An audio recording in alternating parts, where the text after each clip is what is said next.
തിരൂർ സ്റ്റേഡിയത്തിലെ വ്യാപാരമേളയോടനുബന്ധിച്ച് നടന്ന തർക്കം രമ്യമായി പരിഹരിച്ചു. തിരൂർ എംഎൽഎ കുറുക്കോളി മൊയ്തീന്റെ അധ്യക്ഷതയിൽ നഗരസഭാ ചെയർപേഴ്സൺ AP നസീമയും മറ്റംഗങ്ങളും ഒരുമിച്ചെടുത്ത തീരുമാനമാണ് തർക്കം രമ്യതയിലെത്താൻ കാരണം. തിരൂർ നഗരത്തിൽ നമ്മൾ സ്റ്റേഡിയത്തിന് മുമ്പിൽ ഒഴിഞ്ഞെടുക്കുന്ന സ്ഥലം ഉപയോഗപ്പെടുത്തി ഒരു ഹ്രസ്വകാല വ്യാപാരത്തിന് വേണ്ടി ഒരു പാർട്ടി മുനിസിപ്പാലിറ്റിയെ സമീപിച്ചിരുന്നു. മുനിസിപ്പൽ കൗൺസിൽ അത് ചർച്ചയ്ക്ക് വരികയും ഐക്യകണ്ഠേന തന്നെ അവർക്ക് പെർമിഷൻ കൊടുക്കാനും തീരുമാനിച്ചു.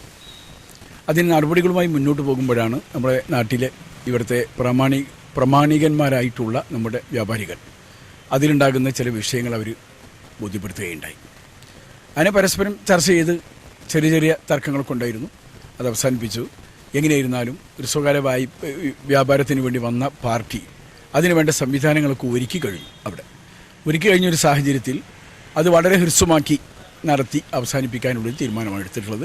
എല്ലാവരുമായി കൂടിയാലോചിച്ച് ഒരു മാന്യമായ തീരുമാനം എന്ന് എല്ലാവരും അംഗീകരിക്കുന്ന തരത്തിലാണ് തീരുമാനമെടുത്ത് പിരിഞ്ഞിട്ടുള്ളത്. അതുകൊണ്ട് ഒരു മാസത്തേക്ക്, നാളെ മുതൽ ഒരു മാസത്തേക്ക് ആണ് അവസരം കൊടുത്തിട്ടുള്ളത്. ആ സന്ദർഭത്തിൽ അവരവിടെ വ്യാപാരം നടത്തും.